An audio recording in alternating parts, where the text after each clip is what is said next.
네, 이 시간에는 55강 근저당권 이제 두 번에 나눠 가지고요. 근저당권의 의의와 성립을 보도록 하겠습니다. 일단 조문 한번 확인합니다. 357조 근저당이랑 저당권은 그 담보할 채무의 최고액 맥시멈만을 정하고요. 채무의 확정을 장래에 보류하여 이를 설정할 수가 있다. 이 경우에는 그 확정될 때까지의 채무의 소멸 또는 이전은 요 이전 부분을 잊지 않아야 됩니다. 여기가 판례 사안이 있고 시험에 나오는 부분입니다. 저당권에 영향을 미치지 아니한다. 이항 전항의 경우에는 채무의 이자는 최고액 중에 산입한 것으로 본다. 이렇게 되어 있습니다. 그러면 우리가 통상의 저당권은요 1억 빌려주고 거기에 대해서 지금 저당권 설정을 하는 거죠. 어떤 경우냐면 갑이라는 친구가 이제 을하고 대리점 계약을 맺었다. 그 다음에 또 달려 말하면은 대리점에서 여기가 대리점 사장님, 여기가 은행이라고 본다면, 죄송합니다. 전자회사, A 전자회사라고 본다면 여기서 계속 물품을 공급하죠. 네, 그래서 물품 공급 계약입니다.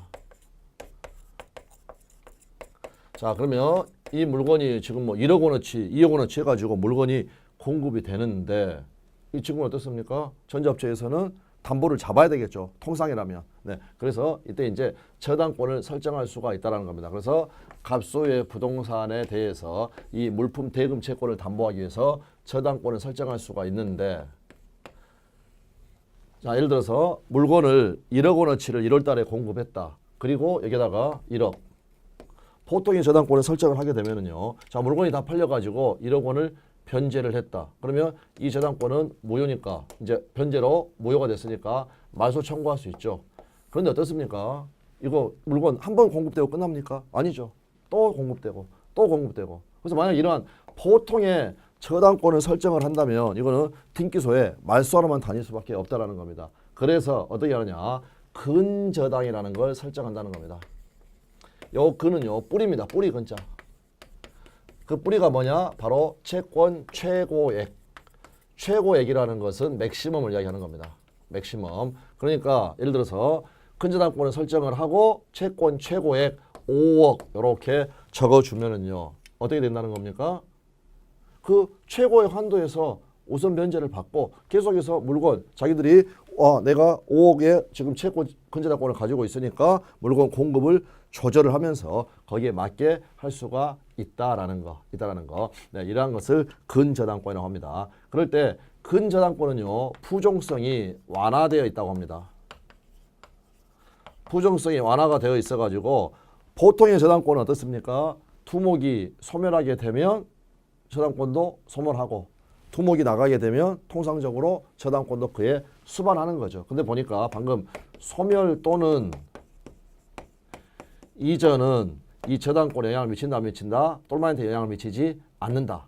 그러니까 예를 들어서 물건이 이제 공급이 되고요. 그 사업에 따라서 경우에 따라서는 잘 안 되다 보면 채권액이 올라갈 수도 있고 경우에 따라 사업이 잘 돼가지고 다 변제를 하게 되면 순간적으로 0이 돼가지고 채권이 소멸하더라도 이 근저당권은 소멸한다? 소멸하지 않고 그대로 있다. 그래서 만약에 12월 31일 날 우리 결산을 하기로 했다라고 하면은요. 그 중간에 소멸 또는 이전 가령 예를 들어서 물건을 4월 달에 3월 달에 3억 원의 물건을 공급한 게 있다. 그러면 3억 원짜리 물품 대금 채권이 있다는 겁니다. 그 대금 채권을 다른 사람한테 양도를 해도 이 근저당권이 같이 이전한다? 이전하지 않는다. 그래서 이것을 부종성이 완화되어 있다라고 한다라는 겁니다. 그래서 이제 의의 보시면 양가로 1번 근저당권이란 그 담보할 채권의 최고액만을 정하고 불확정한 채권을 담보하는 저당권을 말한다. 계속 증감 변동하죠. 물건 계속 공급을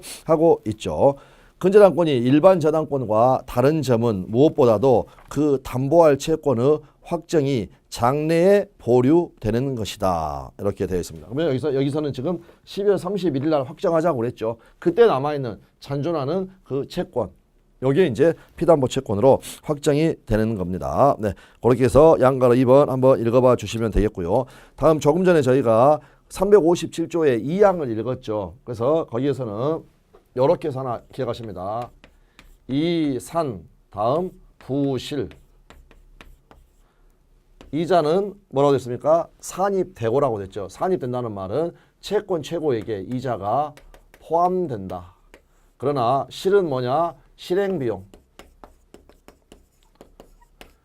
실행비용은 채권 최고액에 포함되지 않는다. 그다음에 참고로 실행비용이 채권 최고액에 포함되지 않는 게 채권자에게는 더 유리합니다. 이때 이 최고액이라는 것은 근저당권자가 우선 변제받는 한도액입니다. 우선 변제 맥시멈.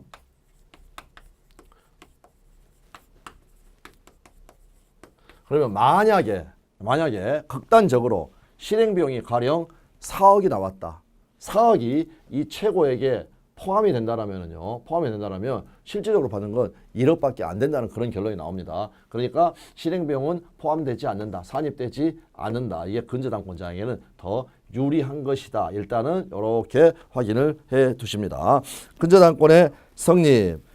근저당권 설정의 당사자들은 근저당권의 설정을 내용으로 하는 합의를 하여야 하고 물권적 합의가 있어야 되고요. 또 등기를 신청하면은 신청서에 특히 등기 원인이 근저당권 설정 계약이라는 취지하고 채권의 최고액 및 채무자를 기재하여야 한다. 그래서 저희 시험에서는 이 최고액이 필요적 등기 사항이다. 이 부분이 시험이 기출이 되었습니다. 양가로 1번 근저당 설정 합의 나와 있고요. 세 번째 줄에 보니까 물품, 외상 공급 계약 등 계속적 거래에 관한 계약관계 이런 식으로 이야기가 나와 있습니다. 네. 다음 그러한 계속적 계약은 기본 계약이라고 불리는데 그에는 그 계약의 존속 기간 이를테면 결산기 이런 걸 정할 수가 있다라는 거 정해지는 게 보통이다 나와 있고요. 다음 3번 근저당권에서는 피담보 채권의 확정이 장래에 보류 또는 유보되어 있으므로 그 확정 시에 근저당권에 의하여 담보되는 채권의 범위가 근저당권의 설정에 있어서 정하여지면 족하고 당사자 사이에 아무런 거래도 행하여지지 않아서 채권이 전혀 발생하지 않아도 여전히 그 근저당권은 유효하다. 다음 채권 최고액 의도 시험에 나온 겁니다. 채권 최고액은 저당 부동산으로부터 근저당권자가 우선 변제권을 가지는 한도를 정하는 것이다.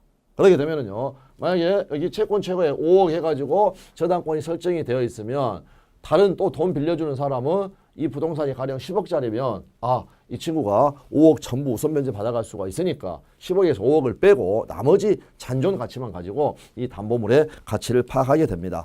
그래서 저당 부동산의 이해관계를 가지려고 하는 제3자로서는 이 최고액을 등기에 의하여 확인을 하고 저당 부동산의 가액 10억으로부터 최고액 5억 거기까지는 전부 다 얘가 우선 변제 받아가 버리니까 전부를 공제한 것만을 나머지 5억만을 잉여 가치로 기대할 수가 있다. 1번 근저당에 의하여 담보되는 것으로 확정된 채권은 구체적으로 어떠한 내용으로 최고액에 산입되는가. 그 채권의 원본이 최고액에 산입되는 것은 당연하고 그 다음에 이자도 산입이 된다. 또 위약금이나 채무불이행으로 인한 손해배상금도 제360조의 단서의 제한을 받지 않고 산입이 된다. 이 말은 무슨 말이냐. 지연배상은 보통의 저당권은요. 제3자에 대한 관계에서는 1년분으로 제한이 되죠. 1년분으로. 그런데 이거는 전혀 그럴 필요가 없는 게 어떻습니까? 최고액으로서 이미 다 보여주고 있다라는 겁니다. 그러므로 채권 최고액의 한도 내라면 1년분뿐만 아니라 2년분, 3년분 전액 이 근저당권에서 담보가 된다. 네, 보시면 되겠습니다. 한편 근저당권의 실행비용은 부실 최고액에 포함, 산입되지 않으며 매각대금으로부터 이를 공제한 나머지를 근저당권자에게 최고액의 한도까지 우선 변제하게 된다. 이게 바로 근저당권자한테 더 좋은 겁니다. 더 좋은 거. 그런데 최고액은 근저당권이 채무자에 의하여 설정된 때에는 제한적인 의미밖에 없다. 네, 그래서 지금 여기서 또 이제 우리 시험에 자주 나오는 아주 핵심 포인트가 나옵니다. 예를 들면 채권액은요. 자, 12월 31일 날 채권액을 확정을 했더니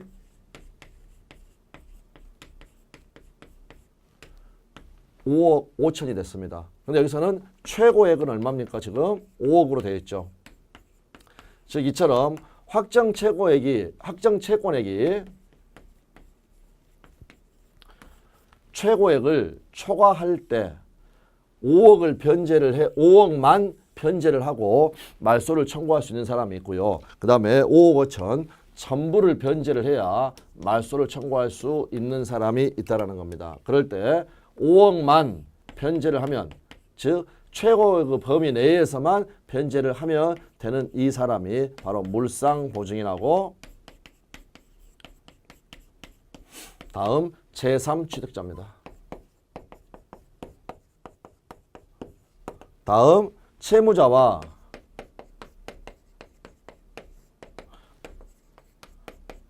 후순위 근저당권자. 얘들은 전부 다 변제를 해야 된다. 이 후는 어디서 나냐면 제3취득자가 아닌 사람으로 후순위 저당권자, 물상보증인, 그 다음에 투자자. 얘들은 제3취득자가 아니라고 했다. 그럴 때 논의되는 시점이 다릅니다. 물상보증인과 투자자는 제3취득자가 아니기 때문에 넘버 2 매각대금에서 우선상환, 매수대금에서 우선상환 받는 거, 이게 안 된다는 거고요. 다음에 후순위 근저당권자는 제3취득자라면 5억까지만 변제를 하고 말소를 청구할 수 있는데 후순위 근저당권은 제3취득자가 아니기 때문에 이거는 5억 변제가 안 된다. 최고액만 변제하고 말소를 청구할 수 없고 전부 변제가 되어야 한다. 네, 아주 중요한 부분이 되겠습니다. 그래서 판례 피담보 채권의 확정 후에 그 채권액이 최고액을 넘는 경우에는 5억 5천인 경우에는 채무자가 최고의 5억을 변제하는 것만으로는 근저당권의 말소를 청구할 수가 없고 그 채권의 전부 즉 5억 5천을 변제하여야 한다. 다음 4번에 이제 5억까지 최고액까지만 변제를 하면 되는 사람. 물상보증이나 제3취득자는 그 경우에도 즉 채권액이 5억 5천인 경우에도 최고액만을 변제함으로써 근저당권의 말소를 청구할 수 있다. 최고액은 물상보증이나 제3취득자 같은 제3자에 대한 관계에서는 저당 부동산에 의하여 우선 변제되는 물적 책임의 범위를 정하는 의미를 가지는 것이기 때문이다. 그거 참고하시면 되겠습니다. 다음에 이제 저희 시험에 또 어떠한 부분들이 나오냐면요. 피담보 채권이 확정되기 전에 이 변경을 할 수 있는가? 여기도 자주 나왔습니다.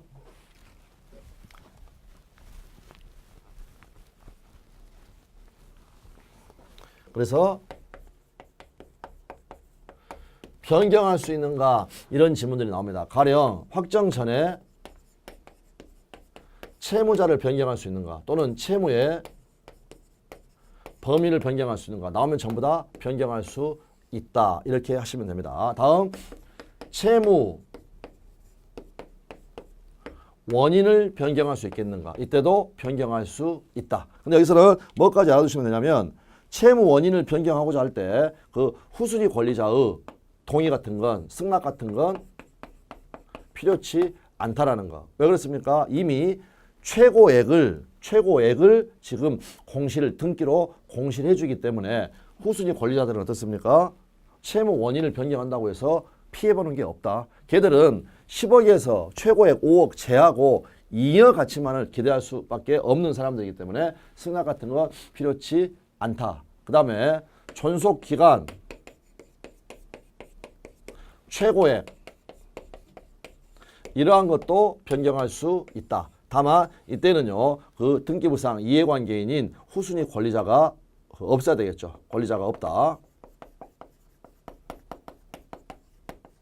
네, 이렇게 되면 이 존속기간이라든지 최고액도 변경할 수가 있는데 문제는 뭐냐면 이거를 변경을 해버리면요. 이걸 변경해버리면 근저당권 자체가 변경이 되는 겁니다. 우리가 물권 변동, 발생, 변경, 소멸. 그러면 합의로 변경을 하는 거기 때문에 이때는 변경 등기가 필요하다. 변경 등기가 필요하다. 이렇게 해서 확인하시면 되겠습니다. 그래서 그 판례 읽어보시면 피담보 채무가 확정되기 이전이라면 채무 범위나 또는 채무자를 변경할 수 있는 것이고, 다음 부분 보시면요. 채무의 범위나 채무자가 변경된 경우에는 너무나도 당연히 변경됐으니까 변경 후에 범위에 속하는 채권이나 변경 후에 채무자에 대한 채권만이 당해 근저당권에 의해서 담보가 되고, 변경 전의 범위에 속하는 채권이나 채무자에 대한 채권은 그 근저당권에 의해 담보되는 채무의 범위에 포함된다 하면은 X가 되겠고, 전의 것은 제외된다. 이렇게 하시면 되겠습니다.